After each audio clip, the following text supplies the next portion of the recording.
Hello, everyone, and welcome back to A Christian Woman's Journey. I am so glad that you're here. Again, I'm hanging out in my bedroom, trying to catch the last light of day, not quite making it. Hopefully, we can get through this video.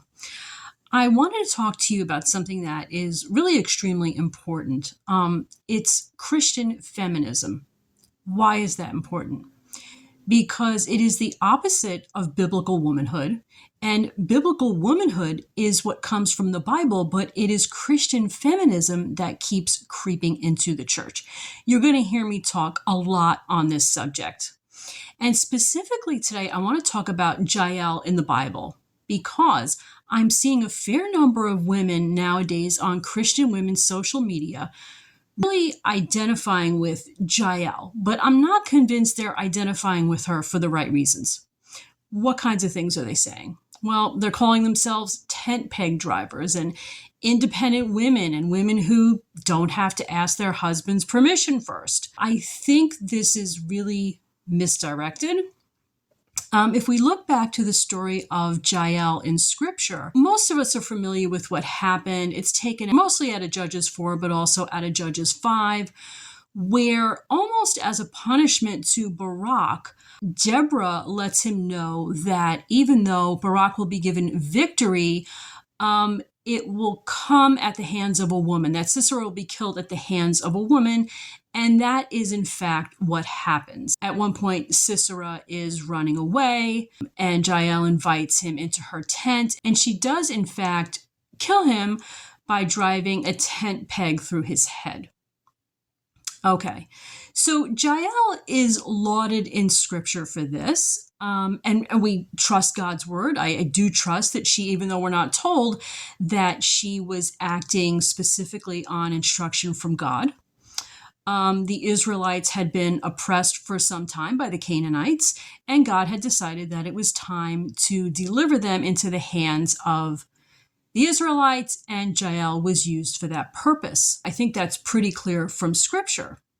However, we have to be really, really careful when making inferences and deciding how we're going to be as biblical women. There are some things in Scripture that are only descriptive. Some things are prescriptive. All right. Sometimes we're just getting a descriptive. Sometimes we're being prescribed something. We're being told what to do. That is prescriptive. So I think it's easier if we look at an example, let's say like Rahab. Rahab was certainly used mightily of God. We all want to be used mightily of God. But would we go out and become a harlot? No. So that's obviously we don't do absolutely everything that Rahab did. Do we do everything then that Jael did, even though she was used mightily of God and is a heroine in Scripture?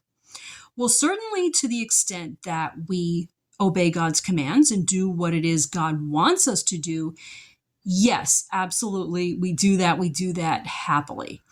But do we, however, extend that to say, well, now I'm going to be an independent woman and I'm a tent peg slayer and I'm fierce and I don't need to ask a man's permission for anything? Well, no. No, that's a twisting of Scripture. Scripture has to be taken as a whole. And we know that when we're biblical women, we're following some of the commands that are in the New Testament. We're following every command for us in the New Testament. We are expressly told to submit to our husbands. And me as an older woman, I'm taught in Titus 2, verse 5, to teach the younger women to be obedient to their husbands.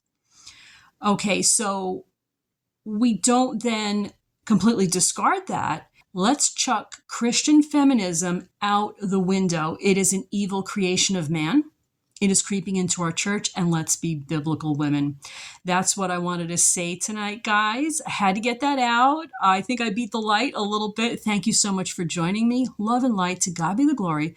I'll see you again really soon. Bye now.